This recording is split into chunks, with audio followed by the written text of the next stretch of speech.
посока на разрешаване на конфликта и постигането на устойчив мир. Какво би било най-необходимо и полезно от европейска страна според вас в този случай? Благодаря ви.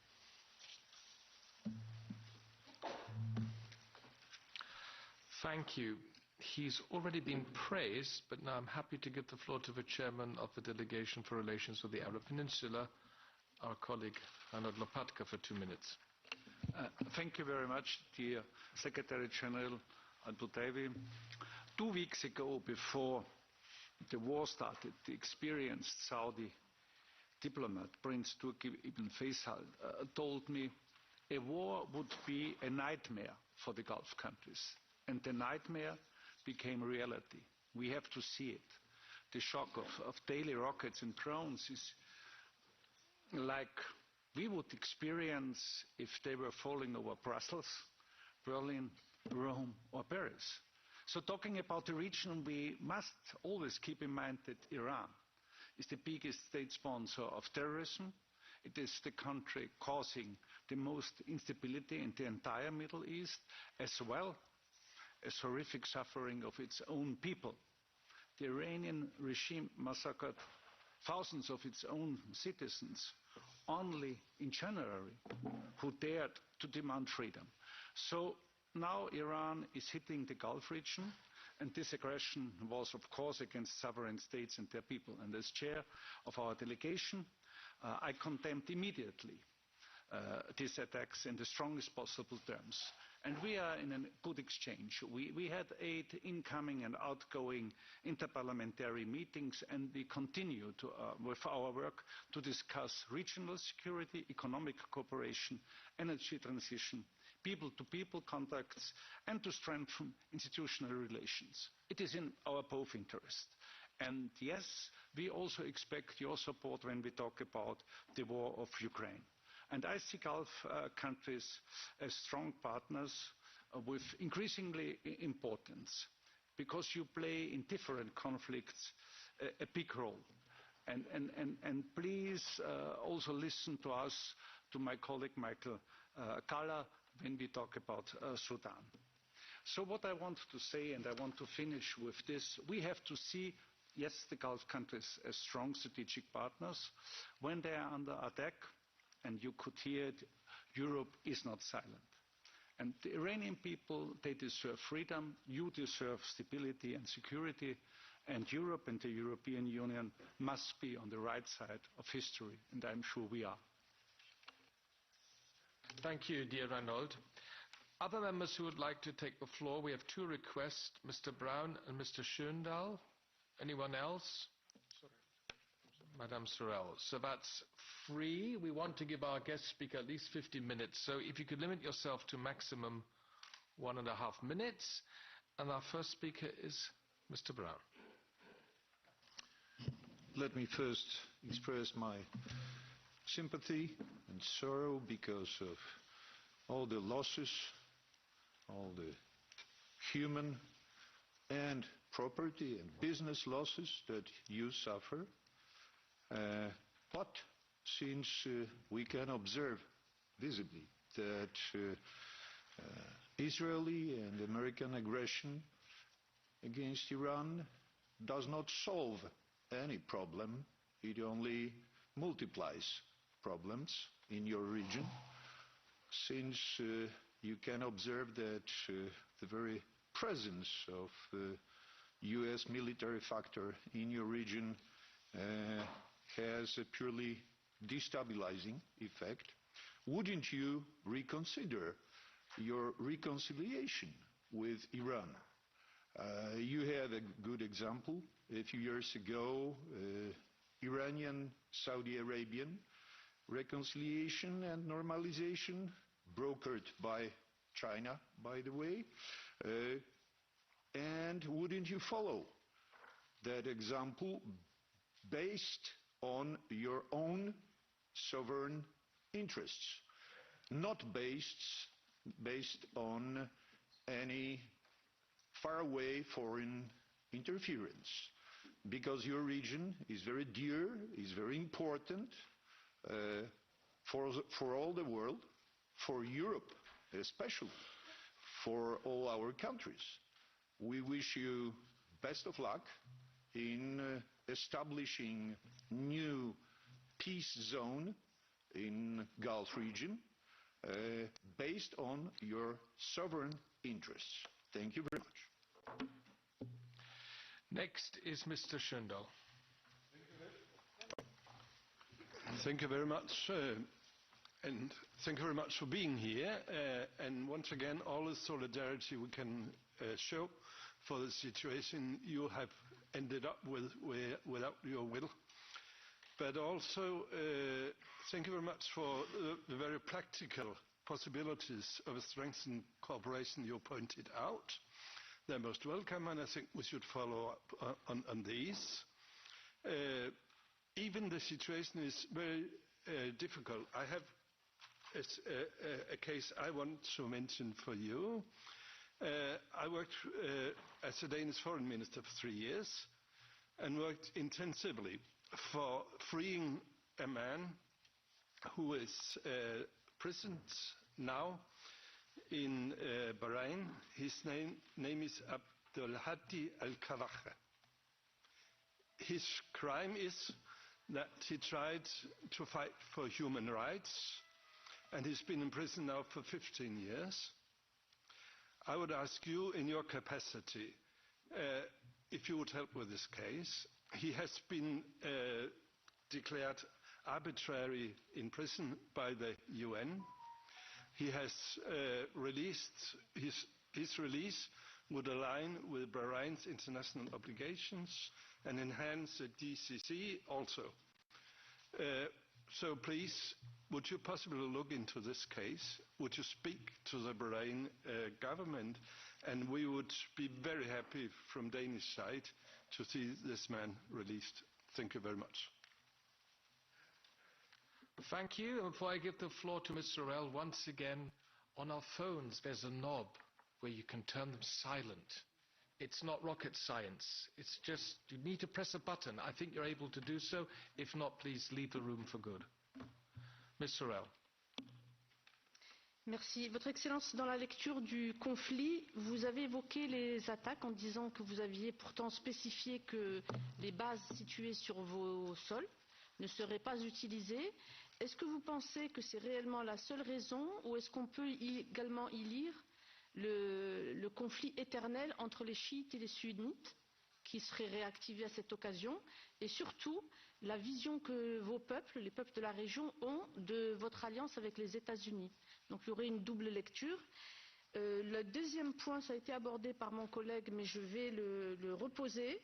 Que pensez-vous des accords d'Abraham de manière générale dans la région, et quel est l'avenir que vous donnez à ces accords au regard de ce qui se passe dans la région avec cette guerre qui est déclenchée, tout le monde pourra s'accorder sur ce point, par Donald Trump et Benjamin Netanyahu.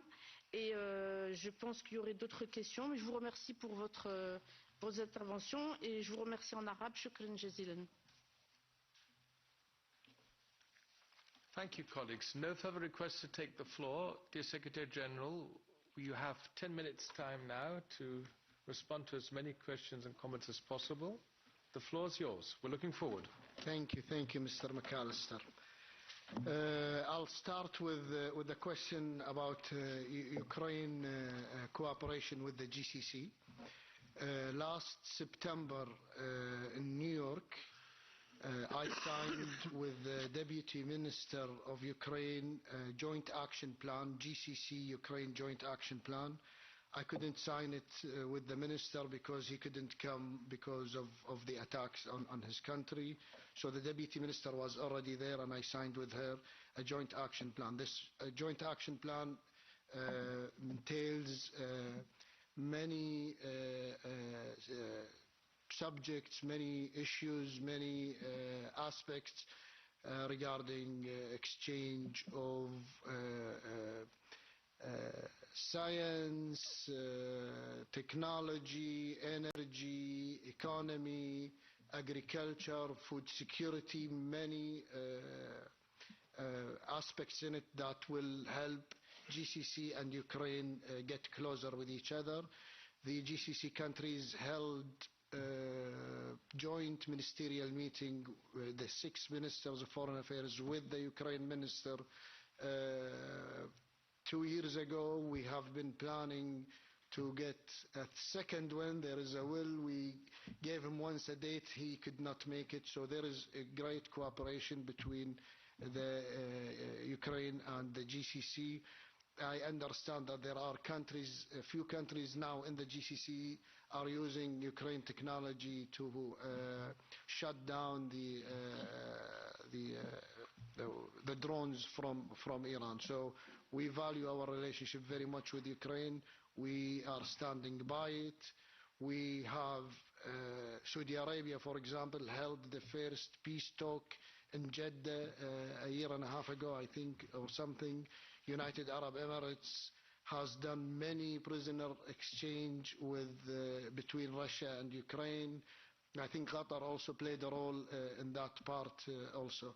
So we do our best with our friends in Ukraine. We are helping in many aspects. I don't have a list of the assistance we have given Ukraine, but we do a lot with them, and we are engaged with them in so many levels. The last time I saw the Ukraine foreign minister was in the Munich Security Conference last February, so almost 2 months ago. And I saw the Ukraine ambassador in Saudi Arabia actually last week, or 2 days ago, not last week, 2 days ago. Since I'm talking about Ukraine issue, I will, because I had also some other question on Ukraine. We have many engagement with Russia, and we have a strategic discussion with them on an annual basis, where we sit and we discuss every single aspect of this relationship. And it is clear and transparent, our message to them, that international law and order must be maintained, and no issues of any conflict or any problem should be resolved by invasion or by war or by agony or by the use of the force. We totally understand that this aggression and any aggression has to be stopped, and dialogue and diplomacy must be the key for any conflict. You're talking to a guy from Kuwait, so I know exactly what is invasion. And when a country invades a country, I totally associate myself with it, and I know that this is not the right way, this is not the right measure to take to solve problems. On Hezbollah's weapon, of course, we do not agree that Hezbollah should have weapons inside Lebanon. We've issued many statements on this. Hezbollah is listed as a terrorist group in the GCC. We did that in 2014, not now. So we were way ahead of everybody when we did that in 2014. Lebanon is a very important file for the GCC. We have provided Lebanon with so many help and assistance. We are standing by our brothers and sisters there in Lebanon. We are supporting all international efforts in order to help Lebanon. On sanctions, the GCC countries know that the right tool to use sanction is through United Nations charters. We have joined many international sanctions on many groups and countries. We do believe that the best and the most practical is to do it through the United Nations, and we are part of many sanctions on so many countries. A gentleman asked me about security or a defense agreement. I don't know if this is the first time I heard about it, but I am sure if the GCC countries are introduced to it, they will study it. We have many bilateral security agreements with many countries. We have 4 of the 6 countries are with the NATO in a dialogue called Istanbul Cooperation Initiative. we do a huge cooperation and discussion and engagement in security and defense with many countries.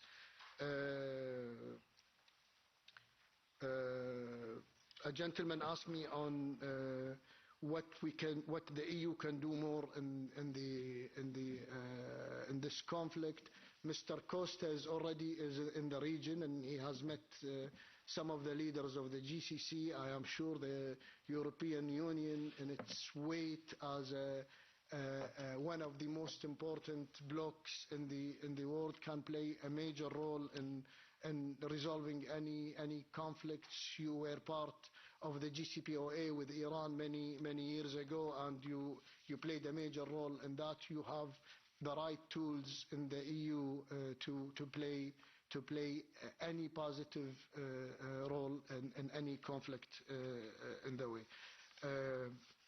Somebody asked me about the Israeli-Palestinian conflict and the continuous aggression of Israel on Palestine. This issue is the #1 issue for everybody in our region. There has to be a resolution to it. We are doing our best to resolve it. Saudi Arabia led the world last year in September in holding the first ever international conference to recognize Palestine. That was a very successful conference. The outcome of it made two very important countries who are a permanent member of the Security Council join the alliance, France and the UK. So we have this momentum. We have now the international community recognizing Palestine, the international community perception of the reason why the Palestinian people are living in agony, which is Israel and the current government and Netanyahu himself not believing in the two-state solution is a major issue for us. This is where we need to go. You asked also about the Abraham Accord. In September 2023, the Crown Prince, Prime Minister of Saudi Arabia, His Royal Highness Prince Mohammed bin Salman, was on TV in a TV interview saying that they were talking with Israel, the peace is coming closer, they are day by day, if I remember his expression that he said, day by day peace is coming closer to the region. That was September 2023.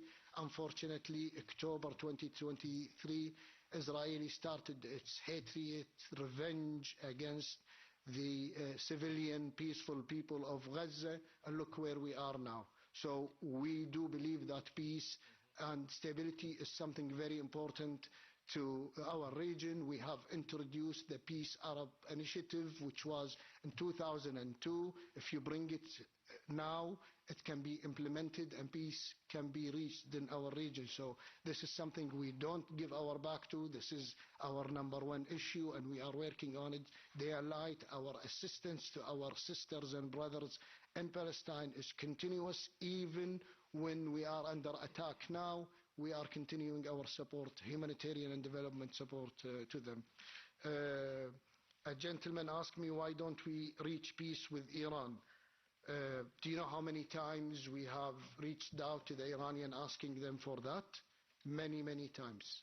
Many times. The last of which was October 2024, and I was a witness for that. We held our first ever GCC Iran ministerial meeting October 2024 in Doha, where the 6 foreign ministers, Iraqi, the foreign minister of Iran, and myself sat. We told him and gave him all the assurances that what we need is peace and stability. We did not only talk about the challenges with Iran, we talked about the opportunities. And the 6 foreign ministers told Iraqi that this is a prosperous region. There is more good that could come out of bad. We gave him all the assurances, and we told him where we exactly need to go and what are the points, the steps that we need to take in order to reach peace and stability. Iran is our neighbor and we are Iran's neighbor. So we need to find a way. But look what happened. On the same day they get attacked, we get attacked. They knew exactly where to attack, which means that they have been planning this for so many years. It's not something that they just came up or thought about it. It is a plan that they had in their agenda. So it's not something really new or this is a totally hidden agenda. I think I've covered everything.